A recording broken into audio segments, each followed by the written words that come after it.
Je m'appelle Anna, j'ai 22 ans et je suis étudiante en master comportement animal et humain à l'université de Rennes 1. Je vais vous parler aujourd'hui du dispositif Césure dont je bénéficie actuellement.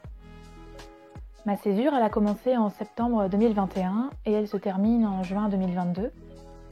En arrivant en master à Rennes, moi ce que je voulais c'était faire de la recherche et je me suis rapidement rendu compte que c'était pas du tout fait pour moi. Dans ma première année de master, j'ai eu besoin de faire une pause. J'ai senti qu'il était temps de relever un peu la tête du guidon parce que ça faisait 4 ans que j'étais dans les études sans m'arrêter. Du coup, la césure, ça m'a permis, le but, c'était de faire une pause, de me recentrer sur moi, sur ce qui me plaît vraiment, et puis de réfléchir à ce qui allait suivre, à ce que j'allais faire de ma vie après.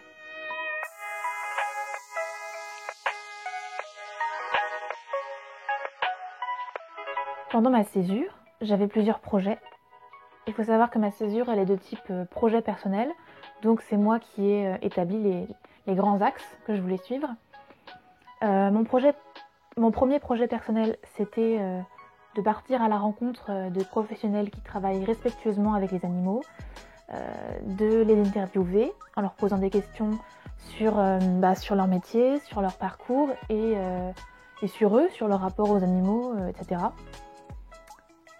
Et puis de les filmer aussi dans leur vie quotidienne, dans leur travail quotidien, pour ensuite faire un montage vidéo et mettre en ligne des interviews personnelles et un documentaire plus global qui regrouperait les différentes personnes que j'aurais rencontrées. Donc déjà ça c'était en partie pour moi parce que j'avais envie de me replonger dans le montage vidéo que j'adore et parce que j'avais envie de découvrir les métiers avec les animaux. Et ensuite, c'était aussi pour pouvoir partager ce que j'avais appris après avec les étudiants pour qu'ils voient concrètement quel métier existe quand on veut travailler auprès des animaux. Un autre de mes projets, c'était de me replonger dans le milieu du spectacle et de l'audiovisuel. Donc pour ça, j'ai demandé à une comédienne et metteuse en scène que je connaissais déjà si elle acceptait que j'accompagne la compagnie de théâtre dans laquelle elle travaille. Et puis on s'est très bien entendu. Du coup, la compagnie de théâtre a fini par me proposer un service civique avec eux parce que j'avais des compétences qu'ils recherchaient et parce que maintenant ça se passait très bien. On m'a clairement dit que je pouvais apporter une plus-value à leur compagnie. Donc voilà, c'était un projet au départ qui devait être moins important que le premier et qui au final a pris beaucoup de place parce que je suis très investie déjà, et puis parce que ce qu'on me propose est très intéressant et que je m'y épanouis.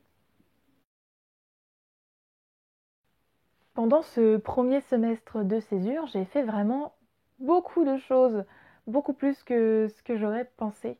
En ce qui concerne mes interviews, j'ai déjà rencontré 5 professionnels et j'en ai d'autres en attente, sachant qu'en hiver, c'est pas la meilleure période pour essayer de rencontrer des gens qui travaillent avec les animaux. Ce qui m'a le plus marqué, je pense, c'est quand je suis partie quelques jours dans une ferme pédagogique à côté de Verdun.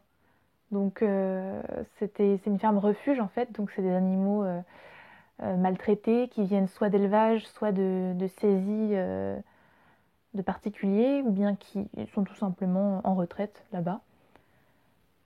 Et donc j'ai vraiment de super souvenirs parce que je suis arrivée dans un endroit complètement paumé, c'était la campagne, c'était magnifique franchement.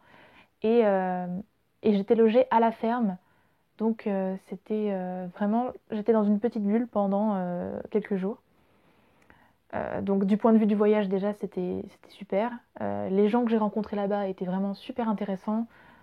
Et puis voir tout cet espace pour des animaux, ça fait chaud au cœur. C'était vraiment super de voir les soigneuses aux petits soins pour eux. Enfin, voilà, j'en garde vraiment un très bon souvenir.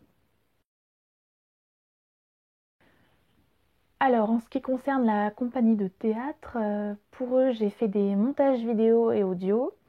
Je les accompagne en répétition. Et j'ai pu aussi les accompagner pendant quelques jours en résidence. C'était pour la première d'un de leurs spectacles. Et on était logés dans un gîte au bord de la mer.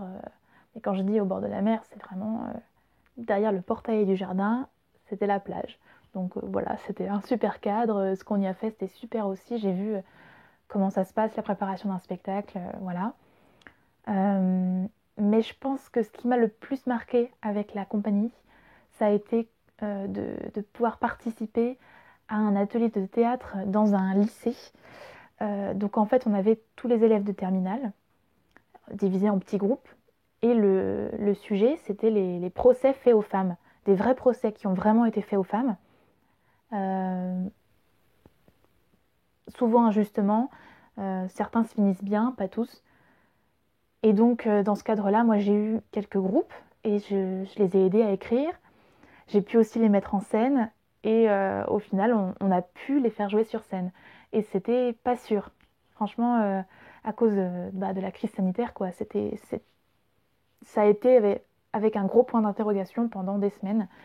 Et bon, ils ont dû garder le masque sur scène, mais ils ont pu jouer. Et puis, franchement, faire jouer 160 élèves, c'est quand même assez sportif.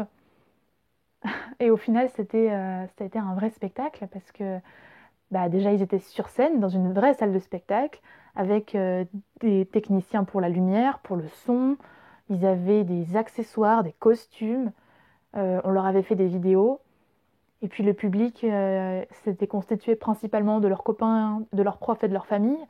Et ils étaient à fond, en fait. Donc c'était super vivant, c'était une super expérience. Tout le monde était content et c'était super enrichissant.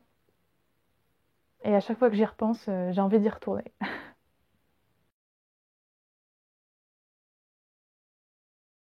Voilà, donc ça c'est ce que j'ai fait de septembre à janvier à peu près.